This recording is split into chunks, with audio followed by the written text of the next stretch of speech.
Size Luxury, and today I'm doing a requested video. I asked you guys a couple of videos back if you wanted to hear about my experience shopping luxury while fat. Okay.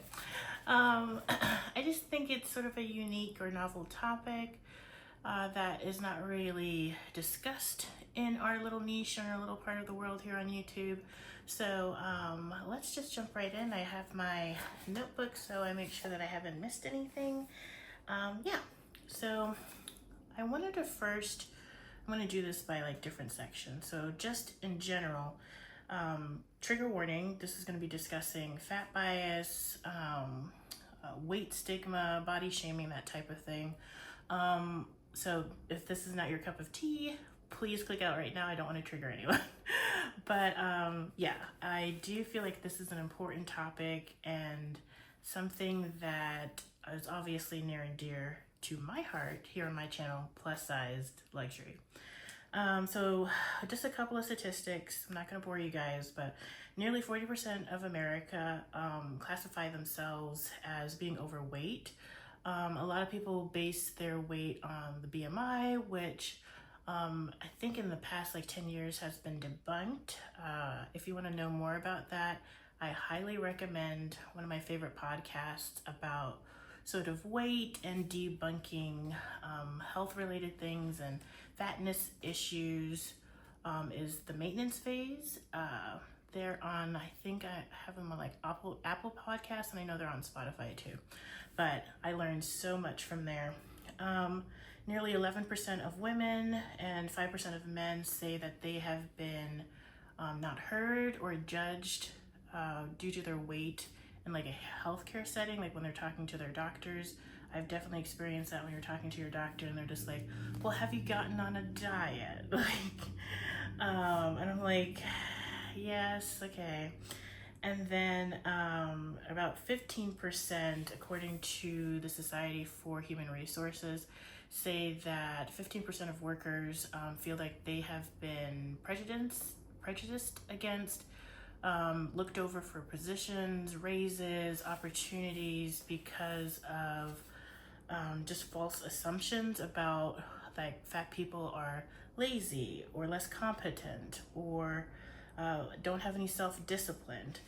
And I think that ties into the topic today because a lot of people, well, not to say a lot of people, I just feel like it's general in our society that you can't, talk about someone's race, you can't talk about someone's gender or their sexuality or nationality or marriage status, but it's okay to talk about someone's weight under the guise of like, I just want you, to be your healthiest self, babe, right? Like, so you can get some like really, really cruel comments like, oh my gosh, like I can't believe she even, was able to like touch her toes or something crazy like that, to like, I just love you so much and blah, blah, blah, blah, and I care about you, and like, have you thought about getting on GLP-1 or something like that? Like, it has been a lifesaver for me. And, sometimes, it comes from a very good place, but I just feel like as a society, we think it's okay to comment on someone's weight, to comment on their body, and it really isn't, because anyone's weight, whether they're thin, average, overweight, is a discussion between them and their doctor or their health professional. So, but for some reason, this is sort of like the last frontier as far as like online hate. It's just, there's like communities on subreddits and on Reddit and forums just talking about fat people and how disgusting they are and all that kind of stuff, and most people think it's okay. So it's very, very shocking to me. There has been a recent shift towards body positivity, and people are talking about that. You see in some fashion shows that they're including plus size models and trying to, touch a little bit on size inclusivity, but it's very, very limited. And the brands that choose to include plus size models, they are in a certain shape or frame. So they're like, it's okay to be like fatter than usual, but you need to be pear shape or hourglass. Like you can't have a belly or an apron belly or anything like that. So even though we have made some strides, it's like you can be sort of fat, but you have to be the right kind of fat, which is like, especially as someone who's apple shaped, and you know, you hear all the stuff about like, oh, like you're the worst place to carry your weight is around your middle. And I'm like, that's just where my weight distributes because of genetics. So if my weight could go to my hips, or I could have like that ideal shape or feminine shape that's now in style, I'm certainly think that my life would be easier, but that's just not the cards that were dealt to me. And, you know, during, was it 2020? I feel like it was a very pivotal moment. I had ended a 5-year relationship. You know, my mom had said to me, she was like, do you think it was because of your weight, dear? And I was just like, oh, Lord. And I was, prior to this, like my siblings are all like skinny and tall. They've just always been that. And I've been on the shorter, rounder side my entire life. And I was just like wearing clothes that sort of like hid my shape, or that were quote unquote flattering, so it would hide my stomach as much as possible. And my mom didn't really want me to wear pants because she was just like, your legs are too skinny, and it's just emphasizing that you're top heavy and all that kind of stuff. And I just sort of woke up in 2020. I don't know if it was like because of what was going on in the world at the time, because I was going through sort of that change of ending that relationship, but I was just like, what am I waiting for? What am I hiding? I should just be me and the best version of myself. So I stopped buying, like, you know, I don't know if you guys shop like Torrid and Eloquy. Eloquy's a little bit better, but Torrid, it's basically like, here's a tent with some flower designs, and this is called plus size fashion, right? And I was just like, I don't want to look sloppy. Like everything was oversized just because I was trying to hide my frame. And I was just like, I want to wear things that are tailored, things that are well fitting, not necessarily 100% flattering, but things that make me feel good about myself, that makes me feel confident to step into a meeting, to step into a room and be like, I belong here and I'm allowed to sit at this table because I've worked hard to get here. So I decided to start looking into tailoring all my clothes, which really helped. I bought my first like big girl bag, which was my Chanel Jumbo from Fashion File.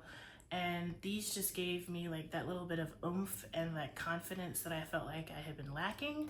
Also, you know, I was like in my late 20s, early 30s during this period as well. And I think also with age comes a bit of confidence. So when I finally was like, okay, I'm ready to start shopping luxury actually in the store in person, I have seen the gamut. I've experienced, you know, being fully ignored. I've walked into stores, waited to be assisted, and just like people are just like staring into the air. I have been questioned, like, you know, what do you do for a living? Like, you know, how did this happen? You know, that could be a weight or a race thing, who knows? So I've seen it all, most recently. And like, even though I go and I shop at these stores regularly, I still experience some sort of bias. And I had an experience recently that I did want to share with you. Let's see. Yes, so recently, I've gotten, as you know, if you've been following my channel, I hope that you subscribe. I've been getting into Chanel ready to wear, and it's one of the few luxury brands that actually have a pretty size inclusive range, and they go up to a French size 50, I believe, and that is equivalent to like a US 16, 18. Some of their cuts are boxier, cropped, or oversized, so there's a lot of like room, and you can actually wear, I can actually wear as low as like a 44, all the way up to a 50, depending on the cut, the fabric, and stuff like that. So I had been following a lot of ready to wear people, because I think in that moment, a lot of like the OG handbag people had started moving off of, like they had completed their major collections and were only buying seasonal pieces when it was really, really special. And so they were getting more into the clothes. And I was like, wow, these are like super, super artistic, special pieces. And it definitely, well, especially at my like salary tier, it causes me to shop slower. So instead of going to Torrid or Eloquy every couple of months and like throwing down $500-600, I have to be more intentional about what I'm purchasing. I'm looking at the collections ahead of time, and I'm like, if I want this $6,000 jacket, that means that I cannot buy X, Y, and Z until that comes in, right? So it's really, I just was very excited, and I'm getting really into it. So I was talking to my sales associate at the time, and I'm not going to name any names here because it's a pretty crazy story. And I've been telling her over and over again, I was just like, I really want ready to wear. I'm ready, just take my money. I am here. Can you talk to your manager? Just 1 or 2 pieces. Just please order them for me. Nothing was happening. I would have to wait until after the season had been out for maybe 2 weeks to transfer from another store. At one point, I'm going to say that they lied to me, but worst case scenario, they lied to me. Best case scenario, a policy changed, and then it quickly changed again, which, could happen at Chanel, right? But she was just like, yes, we can transfer some things in, and I was like looking at them, but of course there's that pressure, like if you transfer something in, you don't want to waste your sales associate's time, so there's like pressure to buy. So I'm just like, I just wish that you had 1 or 2 items that I can try without the pressure of like, oh God, you're doing this special favor for me, right?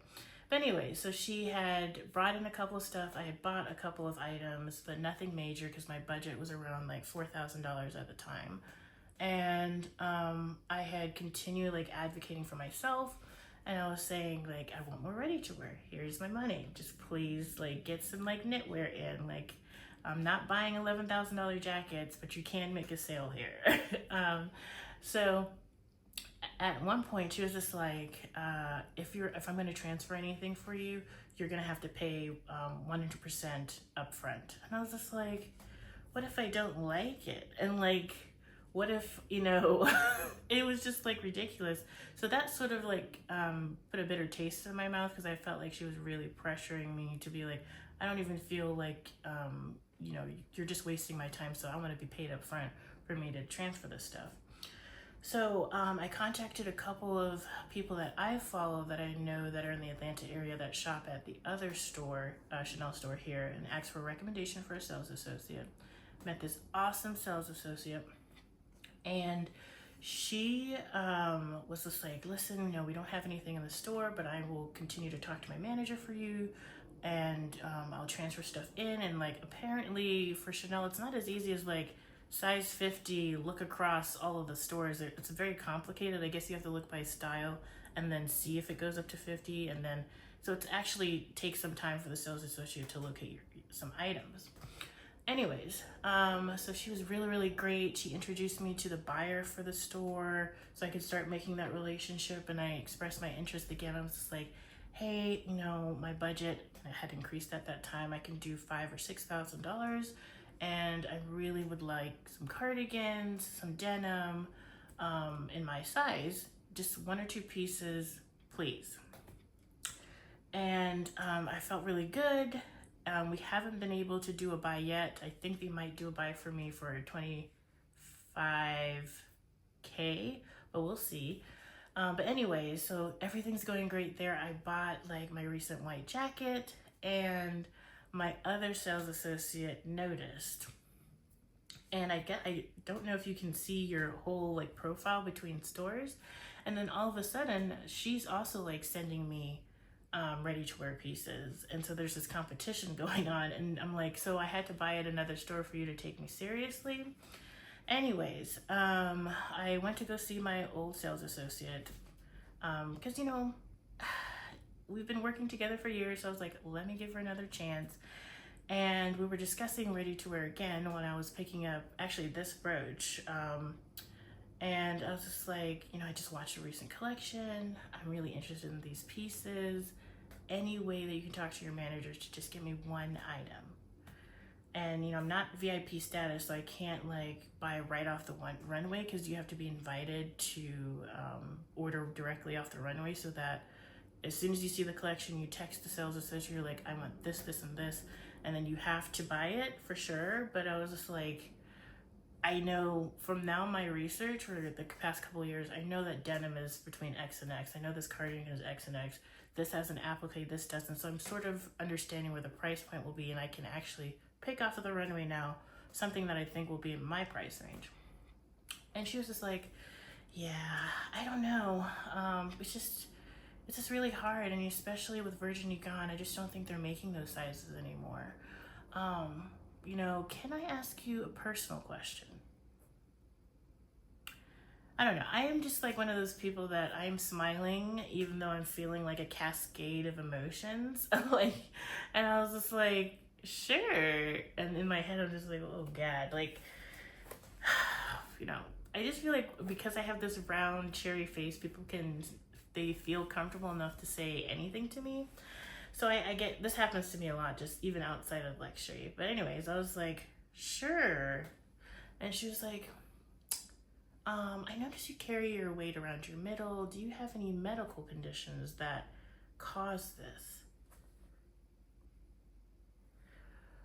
And I was just like, you know, I have PCOS, and it's something that me and my doctor are dealing with. But right now I'm at a pretty good, you know, state, and everything's going well. And, you know, I'm just, you know, you're sort of caught in that, like, this is a very weird conversation to have with my sales associate in the middle of Chanel.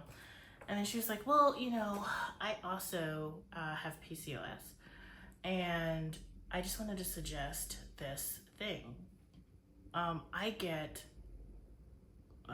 quarterly colonics. If you don't know what a colonic is, Google it. It's pretty gross. I'm not gonna describe it here. And she was just like, yeah, I lose like 5 or 6 pounds, plus I'm on a GLP-1. Basically, she was telling me, why don't you lose weight so that you can fit into the clothes that we have here, so that I don't have to bother buying these bigger sizes. I was like, ugh.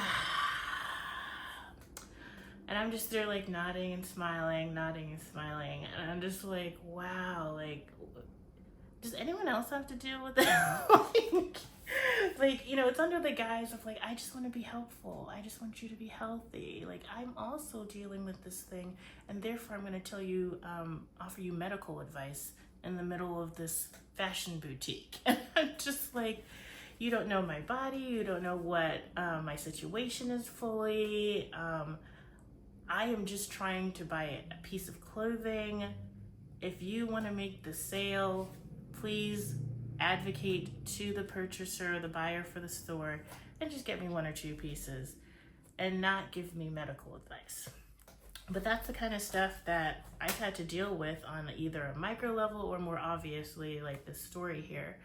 And I'm sure you're wondering like, well, why are you shopping these stores? Like, you know, they're just not meant for bigger people. They do not want to cater to larger people.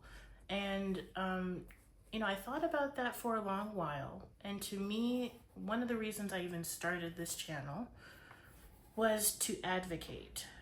It's like my little thing. Oh, sorry, my cat. It's my little way of advocating for larger women, larger men, that we deserve the very best, okay? It's literally the tagline if you see on my channel page. You deserve the very best. And I don't know if you guys are familiar with the makeup side of YouTube. I was actually an OG makeup YouTuber doing like makeup tutorials in my bedroom as a teenager. It was a really great time. But there was like this huge controversy because a lot of makeup companies were not being inclusive of skin tone. There were so many foundations that were out there for just medium to light, and then they would have maybe 1 or 2 for darker skin tones.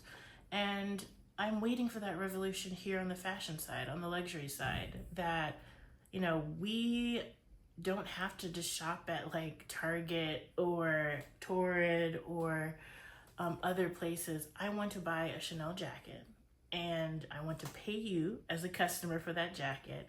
And I just think that being here, asking for these things, going to these stores, and realizing that, hey, you're missing out on a sale here because you're missing a large part of the market, is just like my little bit of activism of like, hey, do something about it, fix this problem, because I mean, you know, either you're gonna take my money or you're not. So to me, I still want these items, and I don't feel like they're going to push me out just because they're just like, oh, Dior is not for you, Fendi is not for you, we envision another woman shopping here. And I'm just like, when are we gonna realize that's just not okay? Like, I wanna order something, you wanna order something, walk into these stores with your head held high, and I'd be like, I would like to try on this item, try it on. If it doesn't fit, it doesn't fit, and you can turn to the sales associate and be like, gosh, like I would really get this item, and you would get this commission if you cater to a larger size. Like, you literally have stock wasting on tables, yet here I am, just because you don't carry the sizes. So, long story short, I just feel like, you know, we should push for size inclusivity. I feel like I'm doing my little part on my tiny little channel by saying, hey, like, you know, are you understanding that there's women come in different sizes and shapes, and some of us want to shop for luxury ready to wear, some of us want to get the handbag that actually crossbodies at a reasonable length for us, some of us want to do all sorts of things. And as a business, you are not listening to your customers if you are not being inclusive enough. So, yep, that's my story. Let me know if you have any questions. I hope this wasn't too heavy a topic. As I said, I like to keep things sort of light and easy and breezy on my channel, but I thought this was an important topic. And yeah, oh, if you wonder if I'm still working with the sales associate, we are still working together. It's a bit of like a toxic relationship. I just feel like because I'm so limited in choices, I only can shop at 2 stores here in Atlanta, especially if I want to shop in person for the collections, because you can't remote order for new collections until like weeks afterward. I have to maintain these relationships to get the items I want. And I'm not going to step away just because someone is fat shaming me or being rude or anything like that. Because I'm just like, you know, it's really not that serious. It's fashion. And as the other sales associates see that I'm purchasing more items and higher tier items, I'm hoping I'm sort of planting that seed and saying, hey, like, you know, we exist, we're here. So, all right, thank you so much for watching. Remember to like, comment, and subscribe, and I'll see you next time. Bye.